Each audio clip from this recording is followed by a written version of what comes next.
क्या एक छोटे से शहर की तंग गलियों से निकलकर कोई इंसान दुनिया के सबसे बड़े लोकतंत्र का नेतृत्व कर सकता है?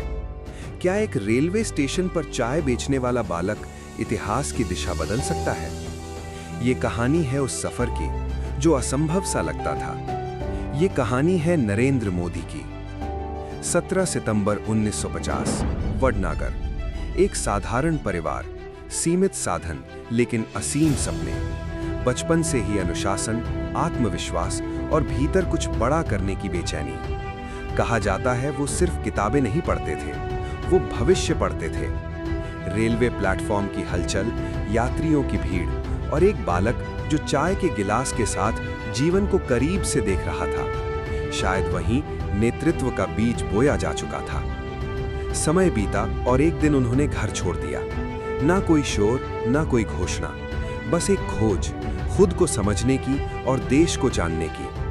हिमालय की शांति, आश्रमों की साधना, गांवों की मिट्टी और आम लोगों की तकलीफें, ये सब उनके भीतर एक नई सोच गढ़ रहे थे।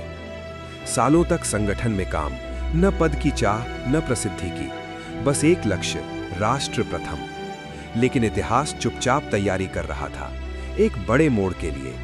2001, गुजरात। अचानक परिस्थितियां बदलीं और उन्हें राज्य की कमान सौंपी गई। चुनौतियां सामने थीं, आलोचनाएं भी। हर कदम पर परीक्षा, हर फैसले पर सवाल। क्या ये सफर यहीं थम जाएगा या यहीं से शुरू होगा एक नया अध्याय? समय ने जवाब दिया।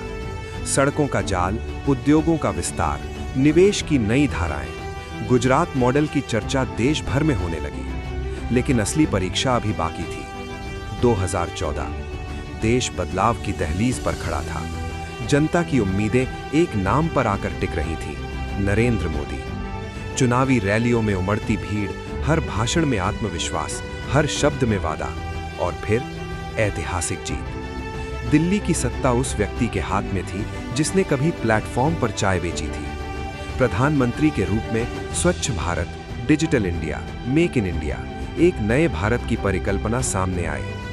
विश्व मंच पर जब वो बोले तो भारत की आवाज पहले से कहीं ज्यादा स्पष्ट सुनाई दी। चाहे यूनाइटेड स्टेट्स हो या जापान, भारत की मौजूदगी अब अनदेखी नहीं की जा सकती थी। समर्थकों के लिए वो परिवर्तन के प्रतीक बने, आलोचकों के लिए एक बहस का विषय, लेकिन प्रभाव निर्विवाद रहा। आज भी वो सफर जारी है। हर निर्णय, हर योजना, भविष्य की ओर एक और कदम। एक समय था जब वो प्लेटफॉर्म पर खड़े होकर यात्रियों को जाते हुए देखते थे। आज पूरी दुनिया भारत को आगे बढ़ते हुए देख रही है। ये कहानी सिर्फ सत्ता तक पहुंचने की नहीं है, ये कहानी है संघर्ष से शक्ति तक की। ये कहानी है विश्वास की और उस सोच की कि परिस्थितियां चाहे जैसी भी हों, अगर इरादे अडिग हों तो रास्ते खुद बन जाते हैं। और शायद सबसे बड़ा रहस्य यही है, सफर अभी खत्म नहीं हुआ है, क्योंकि इतिहास अभी लिखा जा रहा है।